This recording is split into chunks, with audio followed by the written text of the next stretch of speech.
A partir de agora, Cafezinho Missioneiro. Sua dose diária de informação e entretenimento. Novos Horizontes FM. Com Dani Schneider.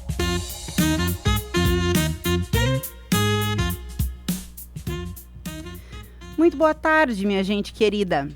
Os povos que não conhecem a sua história estão condenados a repetir os mesmos erros. A ideia atravessa diferentes pensadores da história porque existe uma relação profunda entre aquilo que lembramos, aquilo que ensinamos e aquilo que escolhemos preservar.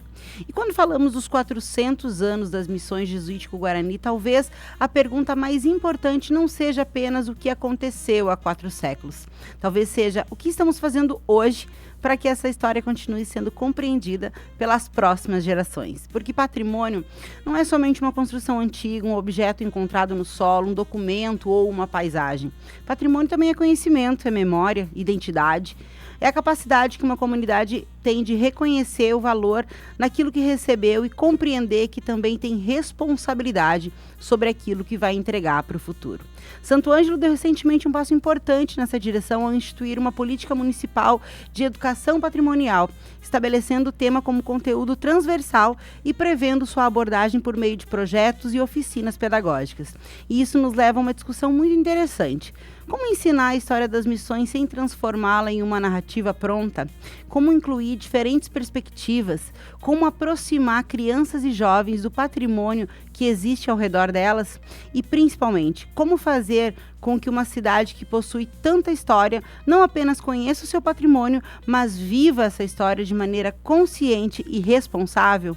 Eu sou Dani Schneider e com o apoio de Corsã, Nossa Natureza, Movimento Rio Grande, Sicredi, é ter com quem contar, Clínica Com, quando cuidado vai além da medicina, Ikigai Sushi Bar, culinária japonesa e alta coquetelaria, Tenondé Parque Hotel, Viver as Missões começa por aqui, CDL Santo Ângelo, Acreditar Muda Tudo e Colégio Teresa Verzeri, Educação na Prática, experiências que transformam. Começa agora o Cafezinho Missioneiro, programa que conecta pessoas, ideias e transformação. E hoje a gente vai falar sobre educação patrimonial, sobre memória, identidade e os desafios de ensinar a história das missões para as próximas gerações. Para essa conversa eu estou recebendo a professora Bedate Aparecida Finocchier, que é historiadora, educadora, pesquisadora, docente da Universidade Federal da Fronteira Sul e coordenadora do NEAB, e também autora do livro Educação Patrimonial, História e Memória. E também eu estou recebendo, o Oreste Jaime Mega, arqueólogo, antropólogo, pesquisador e integrante do Núcleo de Arqueologia do Museu Municipal Dr. José Olavo Machado e também autor do livro Patrimônio Arqueológico Santo-Angelense. Então, assim, sejam muito bem-vindos novamente aqui no Cafezinho. Um prazer receber os dois aqui. Acho que essa conversa vai ser muito rica. Boa tarde. Boa tarde. Boa tarde. Tudo certo? Ai, que bom tê-los aqui, né? E eu, assim, essa pauta, inclusive quando o secretário teve aqui para falar da Semana Cultural, enfim, ele trouxe essa questão, de que a educação patrimonial, então, tinha sido incluída no currículo municipal. Eu fiquei de uma felicidade, porque se tem uma coisa... Eu não sabia, para começar, na verdade, isso foi no final de 2025, se não me falha a memória, mas é porque eu sempre repetia isso aqui, que a gente precisa começar pela educação e precisa começar pelas escolas, Então, ter essa matéria, essa pauta, enfim, disciplina incluída, mesmo que transversalmente dentro da escola, é de uma riqueza e de uma necessidade, professora? Fiquei muito feliz e fiquei mais feliz ainda quando vocês aceitaram vir aqui, então, pra gente falar sobre isso. Vou começar contigo, Prof. Bedate, Quando a gente fala de educação patrimonial, do que exatamente a gente está falando, Não é só falar de história, Certamente. Fala pra mim, então. Então, muito bom estar aqui, neste espaço que nos recebe, nos acolhe tão calorosamente. De fato, assim... falar de educação patrimonial vai muito além, né? Inclusive, quero colocar um pouco o porquê de eu estar aqui, né? Sim. Onde que eu me encaixo nessa temática. Eu também estava escutando a fala do secretário e da Nara, né? A patronesse da Semana Cultural, e fiquei sabendo e fiquei surpresa, fiquei contente com essa notícia em relação à transversalidade, né, da educação patrimonial nas escolas.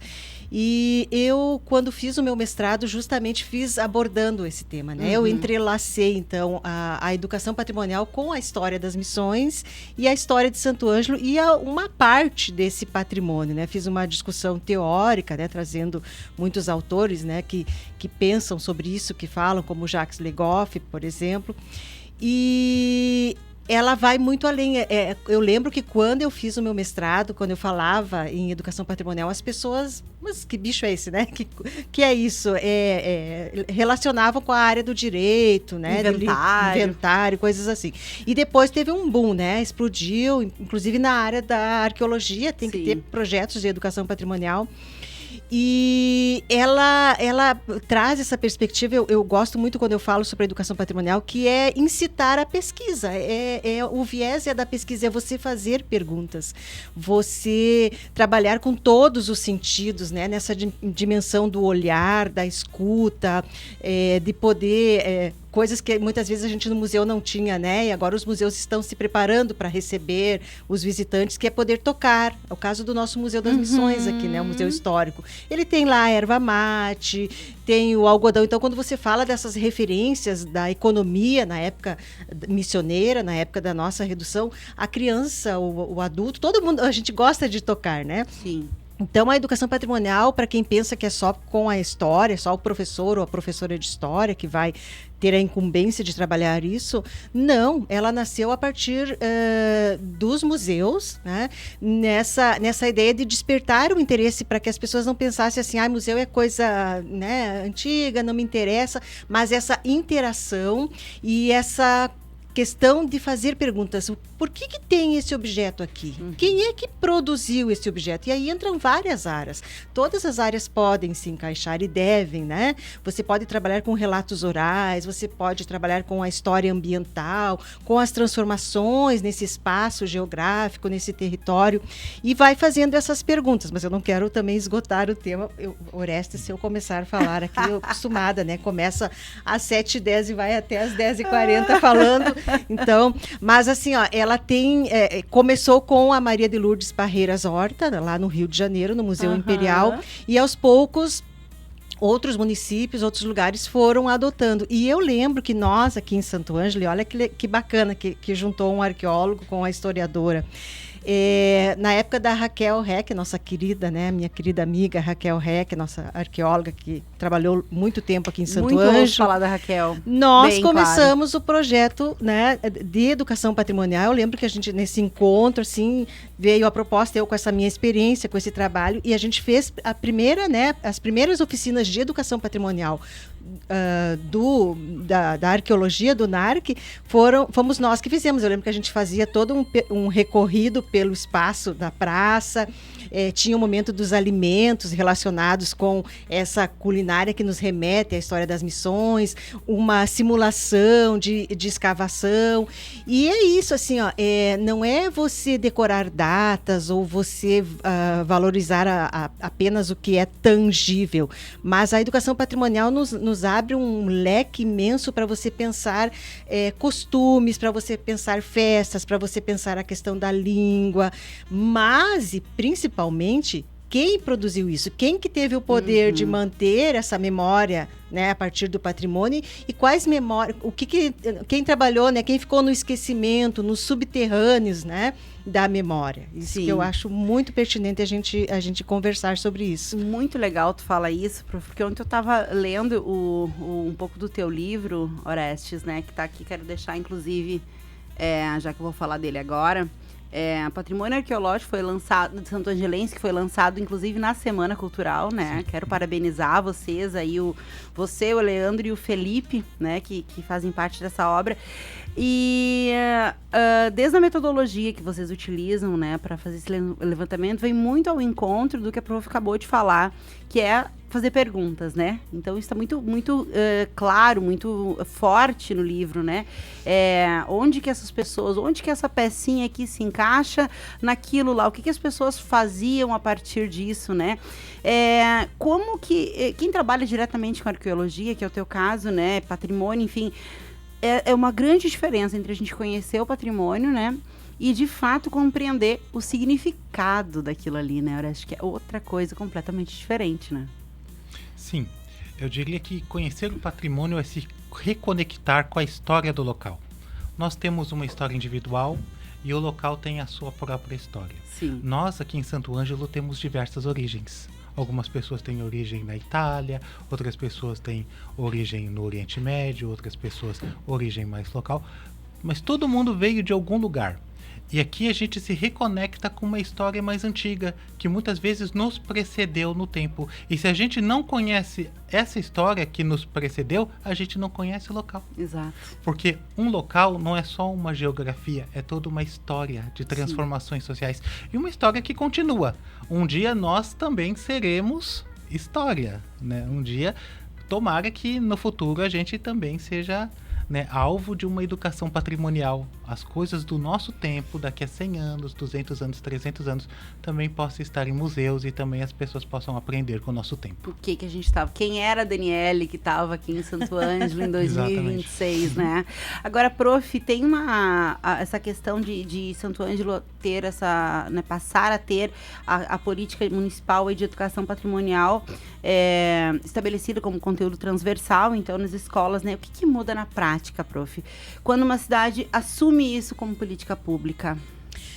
Eu até lembro que quando eu fiz esse estudo, né, uma das questões que tem que ficar bem evidentes para as pessoas é que a educação patrimonial ela não vem para engessar, justamente o contrário, né? E ela não é uma receita, né? Uma receita como uma receita de bolo. Mas o que pode mudar, e a gente espera que mude? Primeiro, a gente tem que pensar na formação, né? Uhum. É uma política pública, isso é louvável, mas nós temos que dar condições. Eu, como professora, né? Professora de educação básica, muito tempo professora de educação básica, hoje professora universitária, mas trabalhando com a formação de professores, né?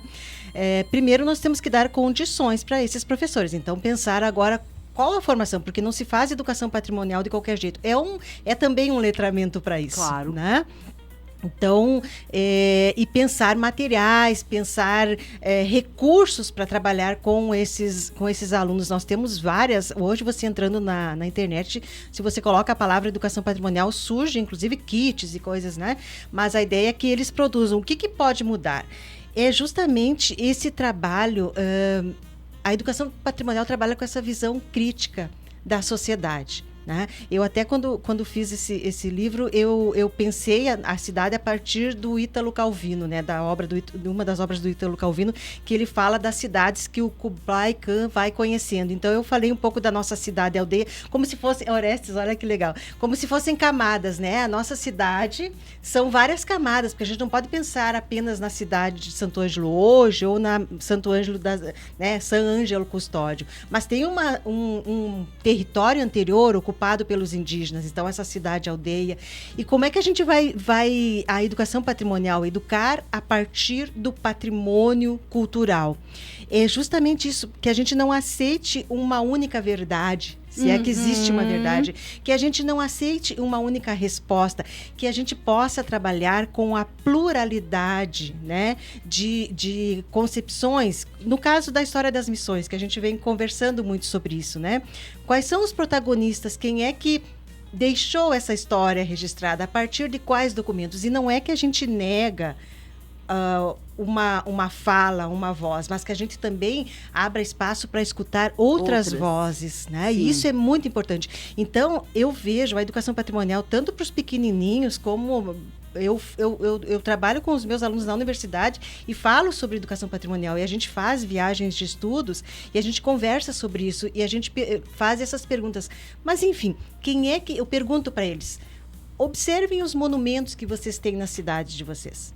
Quem pensou esses monumentos?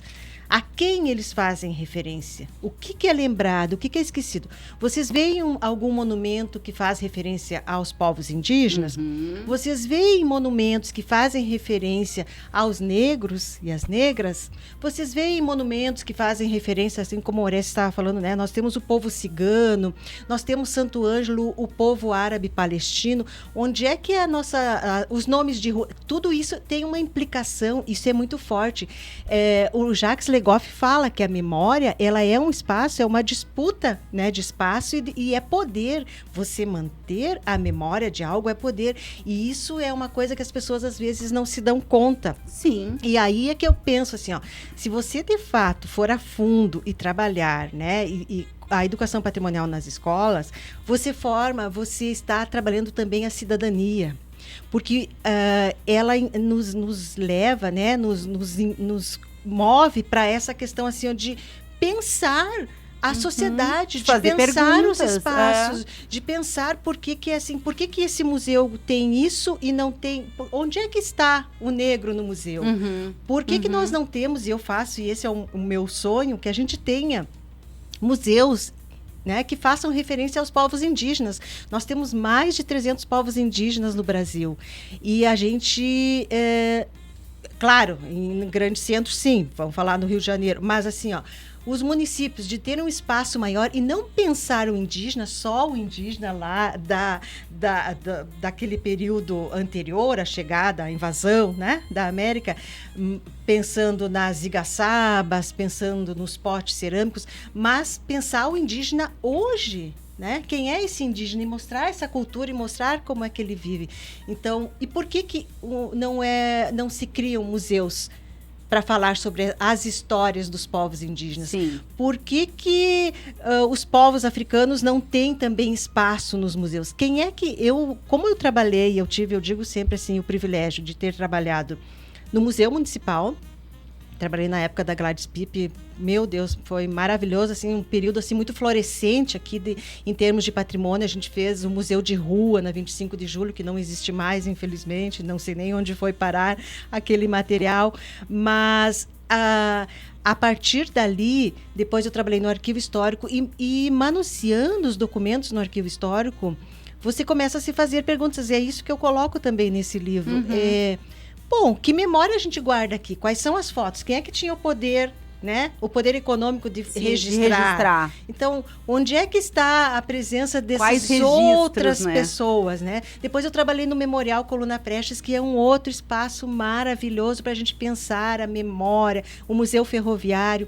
Então, eu digo que eu tive esse privilégio mesmo, né? De Sim. ser educadora, uma professora, estar lá no espaço da escola, da sala de aula, mas estar nesses lugares de memória, que eu trabalho com esse conceito de lugares de memória, que é do Pierre Nora, né? E é justamente isso. A educação patrimonial, ela não é assim a invenção da roda, se a gente for ver. É a gente fazer o que muitas vezes está nos PPCs na escola. Da escola, né? Trabalhar com a questão da visão crítica, que é a produção, que ela trabalha com a questão da produção de escrita, de você pensar em épocas de inteligência artificial, que é tudo tão simples, você colocar lá e sai pronto. É você criar, é você produzir, é você...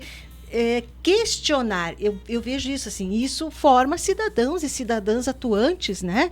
Buscando seus direitos, porque eu quero ter também a representatividade no nome de uma rua, no nome de uma praça, num monumento, Sim, num a museu. Nossa história deveria estar toda ali, né? Eu quero me sentir representada naquele museu. Onde que eu me sinto representada, né?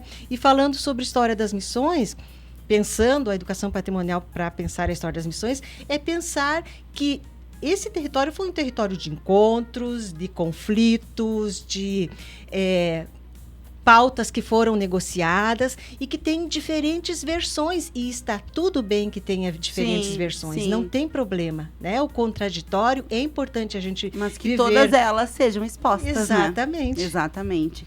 Agora são 13h22, isso, 13h22, eu vou chamar nosso intervalo aqui no cafezinho. Hoje a gente está conversando sobre educação patrimonial e sobre uma pergunta fundamental para quem vive na região das Missões. Como fazer com que os 400 anos não sejam apenas apenas uma celebração do passado, mas uma oportunidade de formar pessoas capazes de compreender e cuidar dessa história? Próximo bloco a gente vai aprofundar um pouquinho mais essa questão, né? Quem conta a história, quais perspectivas aparecem nessa narrativa, quais acabam ficando de fora, o papel da arqueologia e como que a gente pode ensinar uma história tão complexa sem simplificar ela. Sempre com o apoio da Corsã, Sicredi, Clínica Com, Ikigai, Sushi Bar, Tenondé, Parque Hotel, CDL, Santo Ângelo e Colégio Teresa Verzeri. A gente já volta.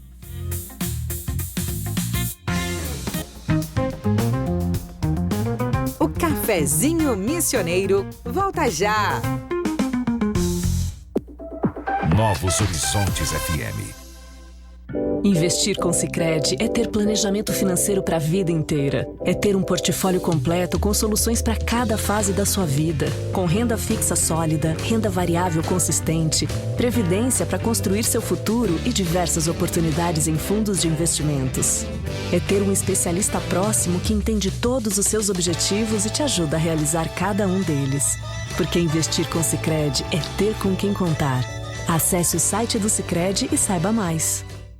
Corsã, saneamento além do que se vê. Em 3 anos, a cobertura de esgotamento sanitário no Rio Grande do Sul passou de 19% para 30%, beneficiando mais de 450 mil pessoas. 3 municípios anteciparam a universalização e outras 20 cidades passaram a contar com cobertura de esgoto. Mais saúde, meio ambiente preservado e qualidade de vida para a população. Corsã, nossa natureza movimenta o Rio Grande. Só tem preço baixo no Zat Atacadista. Um estoque cheio de ofertas para aproveitar. Chegamos com tudo. É muita oferta para fazer a festa. Vem pro Zat Atacadista e aproveite. Leite UHT Amanhecer 1 litro, só R$ 3,79 no clube. Ovos de galinha bandeja com 30 unidades, só R$ 11,99 no clube. Arroz pilão 5 quilos, apenas R$ 11,99 no clube. Coxa com sobrecoxa de frango, dorsal congelada lar, só R$ 4,49 o quilo no clube. Corra antes que acabe. Sorteio de 20 vale-compras de R$200. Muito preço baixo para encher o carrinho. Zat Atacadista é só preço baixo. Quer descansar de verdade? No Tenondé Parque Hotel você encontra conforto, lazer, boa gastronomia e contato com a natureza. Piscina, trilhas, espaços ao ar livre e o cenário único das missões. Tenondé Parque Hotel, uma experiência que transforma seu tempo livre. tenondé.com.br. No Colégio Teresa Verzeri, aprender é descobrir, experimentar e participar. Acreditamos em uma educação que incentiva a criatividade, a autonomia e o pensamento crítico, através de experiências que acompanham nossos estudantes por toda a vida. Você já escolheu a escola do seu filho para 2027? Venha nos conhecer. Matrículas abertas para 2027. Agende uma visita pelo telefone 55 33 12 23 27. Rede Verzeri. Educação na prática. Experiências que transformam. Tem gente que espera a cidade andar, mas tem quem levanta e decide mudar. Nada acontece só por esperar. Acreditar é o que faz tudo começar. Se um ajuda o outro, o jogo vira. A cidade cresce, a economia gira. CDL, CDL, CDL é a força pra gente crescer. CDL, CDL, CDL, todo mundo pode fortalecer. Existe um lugar onde a gastronomia japonesa ganha alma, estética e sensibilidade. Ikigai Sushi Bar. Sabores refinados, preparo artesanal e coquetelaria de alto nível para experiências únicas. @ikigai.sushibar. 5, 4, 3, 2, 1. 5 segundos já parecem muito. Mas muita gente passa anos sem saber que o risco de desenvolver câncer pode estar no seu próprio DNA. A avaliação genética da Com ajuda a identificar predisposições hereditárias associadas a alguns tipos de câncer, permitindo acompanhamento médico mais próximo, decisões preventivas e cuidado no tempo certo. Clínica Com. Cuidar bem faz toda a diferença. Novos Horizontes.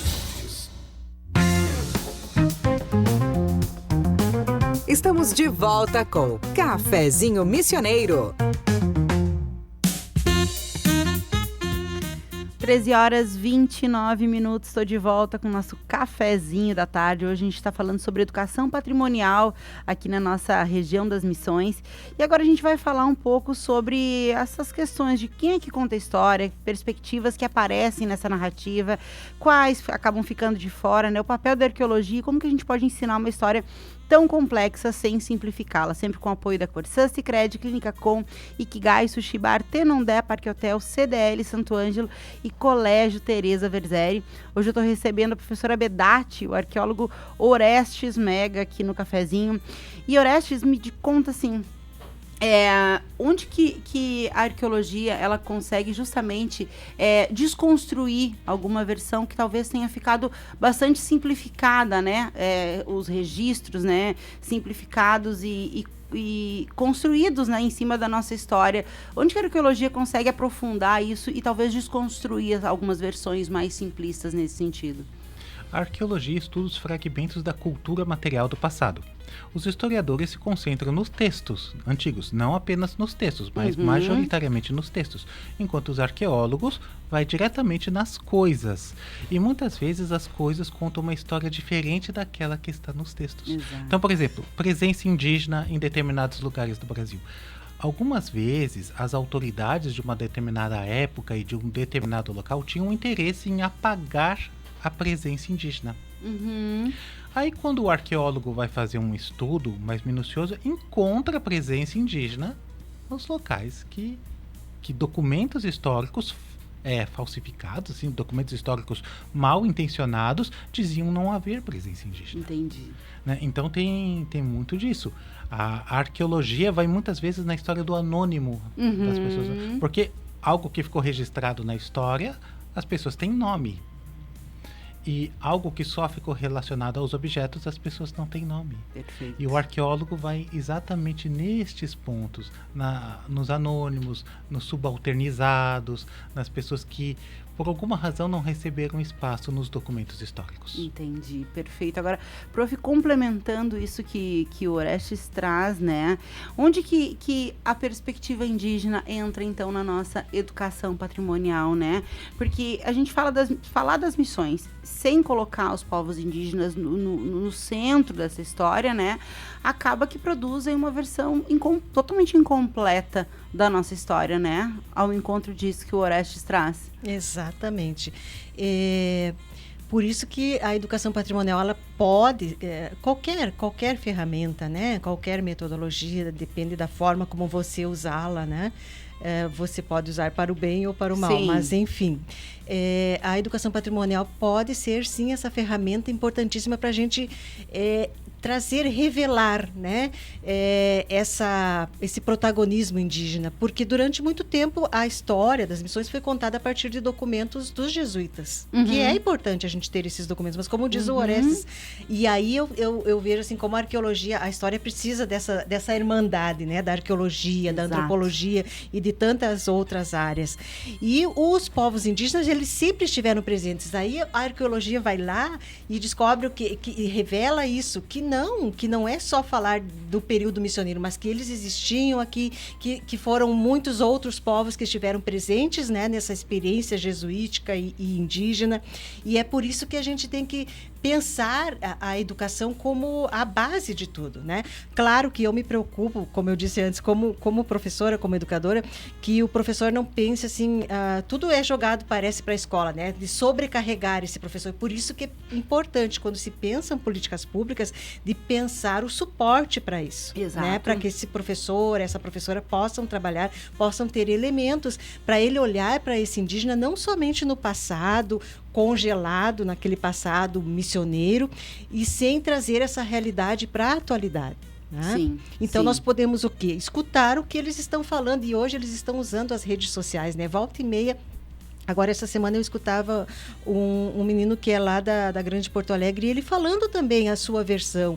E se a versão dos indígenas, ela não vai ao encontro, né? Ela vai de encontro às outras versões que a gente está acostumado, E nós não devemos querer negar isso, sabe? Porque uma tendência é não, né? E a academia tem muito essa tendência, né? De que nós da academia, da universidade, nós pesquisadores, nós juruás, nós não indígenas, nós é que sabemos. Como assim? A gente tem que... Isso a educação patrimonial pode e deve fazer. Essa ponte, né? Essa ponte, né? Essa ligação, esse encontro de diferentes versões, e elas estão aí, e não é para a gente apagá-las ou negá-las ou tentar excluí-las, né? Sim. Então, pelo contrário, né? Muito pelo contrário. É importante nessa pluralidade de ideias. Até isso para a educação, para a gente perceber que dentro, né, a criança, o adolescente, o jovem, qualquer um que esteja no ensino, né, na educação, que ele possa perceber que ele pode dialogar com o outro. Essa coisa do diálogo com o outro, de escutar as outras opiniões, de escutar as outras versões e perceber, aí o Orestes fala muito bem, né, que a história ela pode ter outras versões, né? E eu vou dar um exemplo, né?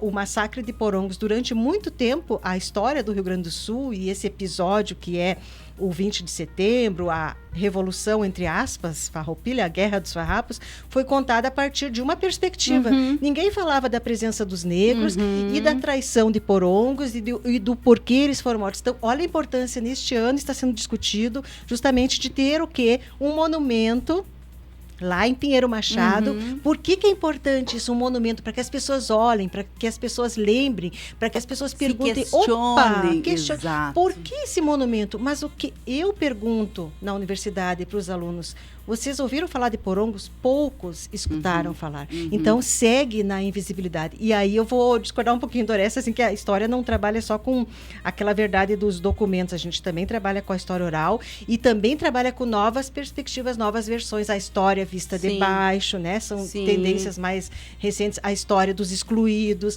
a história das mulheres, a história das crianças, a história dos povos indígenas, a história do povo africano. Então, assim, que bom que a história foi alguns historiadores, né? Porque tem uns de tendência que mantêm daquela tendência positivista, arraigada, né? Naquela versão que é só o documento e pronto. Só que a gente tem que pensar que o documento, ele foi produzido por alguém. Sim. Alguém escreveu num contexto cultural, num Ah. contexto social, com uma intenção. Tá? Sim. Agora, o mais legal de tudo isso que vocês trazem é o seguinte, essa perspectiva de que a formação de conhecimento, de opinião, enfim, ela parte de várias perspectivas, né, de uma mesma pauta, enfim, e a pessoa que está ali recebendo essa orientação, enfim, toda essa fala, ela tendo várias perspectivas, ela pode ela mesma entender e decidir o que ela entende que é melhor. E essa é a riqueza da educação, né, prof? Exato. Eu consegui construir a partir do meu ponto de vista, né, e termos pontos de vista diferentes, enfim, e a gente conseguir ir junto ainda, né, e ter justamente essa ponte. Agora, Orestes, a gente acaba, né, valorizando, amando o nosso patrimônio, a nossa cidade, enfim, porque a gente aprendeu, né, a valorizar, a gente conheceu, enfim. Agora, tem determinados lugares, né, objetos que carregam esse significado, né, independente da nossa interpretação, né, e eu acho que a arqueologia, ela traz muito isso, né, de conseguir, independente daquilo que eu interpreto, aquilo é daquela forma, né? Porque tá lá embaixo da terra, né? Constituído ali aquela verdade. Sim, os objetos, eles falam muito mais sobre as pessoas do que nós costumamos imaginar. Então, por exemplo, nossa época é dominada pelo plástico. No futuro, daqui a 100, 200, 300 anos, algum arqueólogo vai perceber isso e vai falar, essa sociedade era ultra dependente do plástico. Então, aquela tampinha de garrafa que ninguém dá bola nenhuma, ela vai se tornar algo bastante explicativo sobre a nossa época. Então, as pessoas que produziram um registro arqueológico, que hoje nós temos ali no núcleo de arqueologia, que foi todo contabilizado no livro, as pessoas não tinham essa noção de que no futuro alguém vai estudar isso aqui. E nós estamos estudando aquilo lá, né? A gente está vendo, através daquele registro material, situações de conflito, situações de tentativa de impor uma coesão social, tentativas de impor uma certa visão de mundo, tentativas de resistência de uma certa visão de mundo. Então a gente está vendo a distribuição do material pelo quadrilátero missioneiro, vendo onde tinha mais, onde tinha menos, onde tinha concentração de determinada coisa e ausência de determinada coisa. Então a gente está descobrindo muita coisa. Então essas distribuições dizem muita coisa. Então imagina só uma sociedade que tem um discurso muito bonito de higiene. Lindo discurso. A gente pega os textos dela e todos os textos falam de higiene. Mas quando a gente vai na lata de lixo dessa sociedade, a gente vê que não era tão higiênica assim. Sim. Nos Estados Unidos tem um estudo de arqueologia do tempo presente que é muito interessante. Foi feito numa cidade dos Estados Unidos, acho que Tucson, no estado do Arizona, em que perguntaram para as pessoas sobre o consumo de bebida alcoólica. E as pessoas deram a gente consome bebida alcoólica, mas não tanto. Socialmente. Aí, de noite, na surdina, os arqueólogos foram mexer no lixo dessas pessoas. E descobriram que há uma desconexão entre o que elas falam e o que elas realmente fazem. Né? O discurso mostrava uma coisa. A prova prática material mostrou outra coisa. Sim. Então, a nossa sociedade ela é cheia de contradições. Sim. E essas contradições existiam... A sociedade missioneira também tinha suas contradições. Com certeza. Todas as sociedades possuem contradições. E muitas vezes, na documentação, a gente não vê essas contradições. Né? Porque a documentação, como a professora falou, foi feita com uma intenção. Sim. E muitas vezes a intenção era esconder o conflito, esconder o contraditório, né? Ou supervalorizar alguma coisa, desvalorizar outra coisa. Sim. E na arqueologia a gente vai conseguindo ver ali que não era bem assim. Exatamente. A coisa não era bem assim. Agora, também um encontro disso que o Orestes traz, prof. Como que a gente trabalha, né? Como que a senhora trabalha na sala de aula uma história que possui tanto conflito, tanta contradição, né? Pontos de vista totalmente diferentes, mas sem transformar isso numa disputa de quem é que está certo, qual versão está certa. Como que a senhora trabalha isso? Como que a senhora sugeriria esse trabalho em sala de aula? Exatamente, escutando essas diferentes vozes, né? Buscando escutar, trazendo diferentes versões, e muitas vezes a gente não tem acesso a tudo. Sim. Por isso que a arqueologia é fundamental para nós, porque tem coisas que estão lá mesmo, né? Nos subterrâneos, enterrados, e daqui a algum tempo há um grande achado que desfaz toda uma crença que se tinha, né? Então eu fico imaginando assim, quando a gente fala em educação patrimonial, é pensando no nosso espaço, Santo Ângelo, os 400 anos. Que bacana, né? Que esse estudante possa chegar até... E é isso que eu busco fazer, né? Na medida do possível, né? Essa ideia de visitar um museu e fazer perguntas e trazer sempre, não como o passado só pelo passado, mas trazendo essas conexões com o presente. O passado sempre conectado com o presente, né? Então, assim, você vai com os estudantes e visita o monumento ao índio que nós temos aqui em Santo Ângelo, né? Daí faz toda uma referência ao Cepete Araju.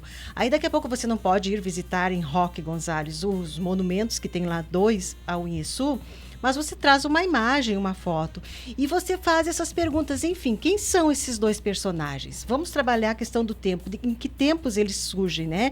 Qual é o papel, o que significou o Inheçu, a resistência, a morte dele, a morte desses padres, o que significa a presença da Igreja Católica, o que significa conversão.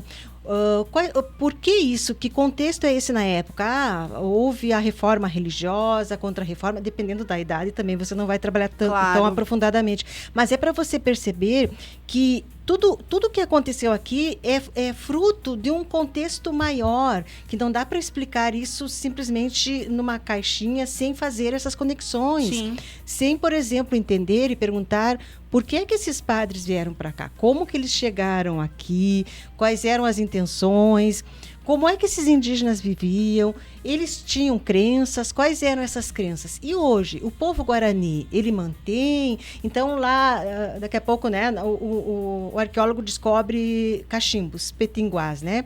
Então o indígena segue utilizando o petinguá, tem um momento dentro da comunidade, dentro da redução, que não havia total controle, que eles podiam transitar e ter contato com os seus parentes. E essa é uma versão que eu tenho escutado muito dos Mbiá Guarani, que é assim, que esse processo da redução, de aceitar a catequese, alguns foram, como era algo... Eles teriam que fazer esse diálogo e essas concessões. Então, um grupo foi e aceitou, né, uma fala mais ou menos assim, aceitou para que a gente pudesse ficar, nós outros, né, ficarmos tranquilos entre aspas, né? Porque na época com bandeirante, com invasões, enfim. Tinha tranquilidade. Mas assim, foi uma negociação, você, Bedati e Orestes, vocês vão com as famílias de vocês, aceitam esse projeto da redução, enquanto nós, esse grupo aqui vai se manter na mata, na floresta. Foi um processo de negociação, mas mesmo assim o espaço da redução, ele é permeável, então não tem como dizer que não havia esses contatos entre os que ficaram na redução, os que acabaram aceitando se converter, enfim, mas eles não abandonaram totalmente, por exemplo, a sua língua, as suas crenças, né? Sim. Então, eu vejo dessa forma que a história e a educação patrimonial para nós é um presente muito grande, porque ela faz tudo que a gente sempre busca fazer. Claro. É não estudar a história por estudar, decorando datas, sim. ou aceitando, não, esse aqui é o... Eu me identifico com... Eu me sinto pertencente a esse espaço ou não? Por quê? Qual é a relação que eu tenho de pertencimento com esse espaço? Sim. Quem foram essas pessoas? Então a história, onde que isso ela nos sempre atravessa, né, prof? A história sempre buscou, pelo menos a intenção da história é essa, que a gente faça essas conexões e que a gente não aceite tudo como uma verdade, né? Ou uma única verdade, ou uma única versão. Sem Mas questionar isso de é um alguma espaço forma. de disputa. Isso Sim. é um espaço de conflitos e cada um quer fazer valer a sua versão. Então, eu tenho me perguntado muito agora, com os 400 anos, o que a gente está produzindo, né? As pessoas futuramente vão estudar isso, toda essa produção desse investimento. Que história está sendo produzida? Por quais mãos? Isso é importante a gente, quando fala de patrimônio. Quem criou esse patrimônio? Quem pensou esse patrimônio? E a gente vai mais fundo daí. Quem são os segmentos sociais? Geralmente são homens, né? Uma sociedade patriarcal. Os patrimônios que a gente tem. Né? Então você tem que discutir isso. Quem é que decidiu e definiu que vai ser esta pessoa homenageada, desta família, da família tradicional, enfim, que família tradicional é essa? Um exemplo muito bacana. São Miguel das Missões. São Miguel das Missões tem o contra ou anti-monumento ao bandeirante. Gente, eu acho isso de uma sacada e muitas pessoas não se dão conta disso, porque ele não está sobre a terra. A gente tem que... É como se ele tivesse enterrado, é o bandeirante, simbolizando um bandeirante enterrado. Então, é um anti-monumento. É uma crítica ao bandeirante que veio atacar as reduções, que veio para levar os indígenas escravizados, enquanto que lá em São Paulo, olha o outro discurso, né? Totalmente ele é um diferente. herói, ele é enaltecido, mas para nós ele não é um herói, ele é o cara, eles são, né, os que vêm aqui invadir. Exatamente. Né? Prof, 13h47, eu vou chamar o nosso intervalo. Hoje o Cafezinho Missioneiro está falando sobre uma questão que vai muito além dos livros de história, porque preservar patrimônio também significa decidir o que queremos que as próximas gerações conheçam, questionem e valorizem. Próximo bloco a gente fala dos 400 anos como essa oportunidade sobre escola, universidade, museu, o protagonismo dos estudantes, pertencimento e o que a gente precisa fazer agora para que essa memória continue viva no futuro. Sempre com o apoio da Corsã, Sicredi, Clínica Com, Ikigai, Sushi Bar, Tenondé, Parque Hotel, CDL, Santo Ângelo e Colégio Teresa Verzeri. A gente já volta.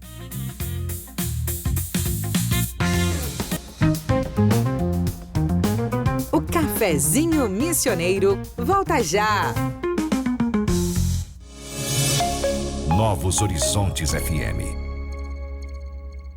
Para cada desafio da sua empresa, o Sicredi tem um crédito ideal. Se o foco é manter a operação em movimento, tem capital de giro. Se você precisa controlar melhor o fluxo de caixa, tem antecipação de recebíveis. Se o desafio é transformar vendas a prazo em taxas justas, tem garantia de duplicatas e cartões. Abra sua conta PJ e conheça as soluções de crédito no Sicredi. Tem sempre um ideal para sua empresa. Cuidar do seu negócio. Esse é o negócio do Sicredi.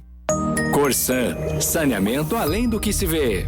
Quando uma obra de saneamento começa, ela transforma muito mais do que a paisagem. Movimenta a economia, fortalece empresas locais e cria oportunidades para milhares de trabalhadores. Até 2033, o maior ciclo de investimentos da história da Corsan deve gerar cerca de 47 mil empregos por ano no Rio Grande do Sul. Corsan, nossa natureza movimenta o Rio Grande. Quer descansar de verdade? No Tenondé Parque Hotel você encontra conforto, lazer, boa gastronomia e contato com a natureza. Piscina, trilhas, espaços ao ar livre e o cenário único das missões. Tenondé Parque Hotel, uma experiência que transforma seu tempo livre. tenondé.com.br. Existe um lugar onde a gastronomia japonesa ganha alma, estética e sensibilidade. Ikigai Sushi Bar. Sabores refinados, preparo artesanal e coquetelaria de alto nível para experiências únicas. @ikigai.sushibar. Tem gente que espera a cidade andar, mas tem quem levanta e decide mudar. Nada acontece só por esperar. Acreditar é o que faz tudo começar. Se um ajuda o outro, o jogo vira. A cidade cresce, a economia gira. CDL, CDL, CDL é a força pra gente crescer. CDL, CDL, CDL, todo mundo pode fortalecer. 5, 4, 3, 2, 1. 5 segundos já parecem muito. Mas muita gente passa anos sem saber que o risco de desenvolver câncer pode estar no seu próprio DNA. A avaliação genética da COM ajuda a identificar predisposições hereditárias associadas a alguns tipos de câncer, permitindo acompanhamento médico mais próximo, decisões preventivas e cuidado no tempo certo. Clínica COM. Cuidar bem faz toda a diferença. Novos horizontes. Estamos de volta com Cafezinho Missioneiro. 13h53, a gente está de volta com o nosso Cafezinho Missioneiro. Hoje falando sobre os 400 anos, sobre educação patrimonial, pertencimento. E o que a gente precisa fazer agora para que a nossa memória continue viva aí no futuro. Estou com a professora Bedate Finocchier e com o arqueólogo Orestes Mega, sempre com o apoio da Corsan, Sicredi, Clínica COM, Ikigai Sushi Bar, Tenondé Parque Hotel, CDL Santo Ângelo e Colégio Teresa Verzeri. Bom, você sabe que a gente tem um quadro novo, né, no nosso cafezinho, que eu faço aí sempre no último bloco. Tem mais algumas perguntas, mas eu vou garantir o nosso café sem açúcar e o nosso café frio aqui no cafezinho. Vou começar contigo, Prof. Bedate, tá? Quero que tu me diga, então, o nosso café sem açúcar, que é aquele amargo, né, que a gente deveria tomar, mas não, acaba que, né, bota um açucrinho ali para ficar mais docinho, né? Então, assim, uma verdade, tá, sobre a história das missões que nós, missioneiros, ainda temos dificuldade de encarar porque ela contraria aí a narrativa que a gente aprendeu a repetir sobre a nossa história. A verdade é considerar as falas, né, as percepções que os indígenas estão nos trazendo hoje, através do cinema. Aí nós temos o Ariel Ortega, a Patrícia Ferreira, a Parai Chapã, e tantos outros que estão lidando com esse meio, né, com a internet. E é importante a gente considerar isso, mesmo que não venha ao encontro do que muitas narrativas até hoje que estão sedimentadas até para nós, né? Então, é considerar outras vozes, é contar essa história de outras maneiras e mostrar os conflitos, mostrar que não foi tudo, né, paz e amor, que teve resistência, que teve imposição, que teve choque cultural, que teve pressão, que existiam castigos nas reduções, enfim. Acho que a gente tem que começar a contar isso, e não é porque você vai falar isso que você vai estar jogando fora toda essa experiência que tem o seu lado bom. É mostrar o lado bom, mas o lado negativo, o lado que algumas pessoas, como é o caso dos pajés, que eram os xamãs, eles sofreram com isso, né? Teve mortes, como eu disse, o Inheçu resistiu e um grupo resistiu, e a gente tem que contar essa história, tem que parar de colocar isso para debaixo do tapete. Então, esse é o Café Sem Açúcar. Considerar isso, e considerar isso nos lugares de memória, nos monumentos, nos nomes de rua, nos espaços, principalmente museológicos. Os museus têm que começar a contar mais e a trazer os indígenas como protagonistas e não congelados no passado. Isso eles têm dito muito, os Guarani. Eles querem que olhem para eles hoje, vivos, pessoas, seres humanos que estão lá nas ruínas de São Miguel, que estão aqui em Santo Ângelo e seguem sendo Imbiá Guarani, ou seguem sendo Guarani. Então, trazer mais eles, escutá-los e contemplar a sua história e a sua cultura e a sua experiência, que também é tão importante como as narrativas dos jesuítas, que até agora foram as que foram priorizadas nas publicações, nos monumentos, tudo é baseado nisso. Perfeito, prof. Orestes, e para ti ficou o café frio, então, tá? Uma pergunta para te responder aí sobre, né, que a gente não deve mais beber, né? Que ideia, frase ou versão sobre as missões que tu gostaria que a gente simplesmente parasse de repetir? Qual café frio eu não deveria beber mais sobre essa versão das missões? A de que os jesuítas são heróis. Eles não são heróis e também não são vilões. Eles são personagens complexos vivendo num tempo complexo. Então, o jesuíta não cabe nem de um lado, nem do extremo, nem do outro extremo. Entendi. A gente tem que ver a situação como era tal naquele tempo, ver o benefício que ele fez aos indígenas, porque sim, teve benefício, e também o malefício que ele fez aos indígenas, porque também teve. E tem um que eu vou azedar o café. Azeda. Pode azedar. A de que o poder público aqui na região se importa com isso. Não. Sim. Nós temos uma mina de ouro aqui na região dos Sete Povos, que é todo esse material arqueológico, histórico, e o poder público local não olha para isso com a devida atenção. Perfeito. Gente, são 13h58. Eu quero agradecer demais a presença de vocês. Bom, o roteiro que eu fiz dava uns 4, 5 cafezinhos, né? Vocês viram, né? Sim. Então já fica aí o convite para uma próxima oportunidade pra gente seguir essa conversa. Fechado. Adoro quando vocês vêm. Adoro quando vocês vêm aqui no cafezinho. Sempre um prazer recebê-los aqui e ouvi-los. Hoje nós começamos falando sobre patrimônio, mas terminamos falando sobre, na verdade, de nossa responsabilidade. Porque patrimônio não é somente aquilo que nós herdamos, é também aquilo que escolhemos compreender, aquilo que decidimos preservar, aquilo que ensinamos e aquilo que entregamos às próximas gerações. Os 400 anos das missões jesuítico-guaranita podem ser uma grande celebração da nossa história, mas podem ser também algo maior, uma oportunidade para perguntarmos que relação queremos construir com essa história daqui para frente. Porque uma cidade não preserva seu patrimônio apenas mantendo prédios, objetos e documentos. Preserva quando forma pessoas capazes de reconhecer valor nesses lugares, questionar as narrativas, compreender diferentes perspectivas e perceber que aquilo que está diante dos seus olhos também faz parte da sua própria identidade. Meu agradecimento mais uma vez à professora Bedate Finoquet, obrigada, e Orestes Mega também, muito obrigada por essa conversa, pelas provocações e principalmente por nos ajudarem a olhar para as missões para além daquilo que simplesmente aprendemos a repetir. Nosso agradecimento aos parceiros que tornam o cafezinho possível, que todos os dias Corsã, Sicredi, Clínica Com, Ikigai, Sushi Bar, CDL Santo Ângelo, Colégio Teresa Verzeri e especialmente hoje ao Tenondé Parque Hotel, porque viver as missões também é compreender o território, reconhecer sua história e valorizar aquilo que faz a região, da nossa região, um lugar único. Tenondé Parque Hotel, viver as missões começa por aqui. Excelente quinta-feira a todos, amanhã tem mais cafezinho e eu espero vocês. Tchau, tchau.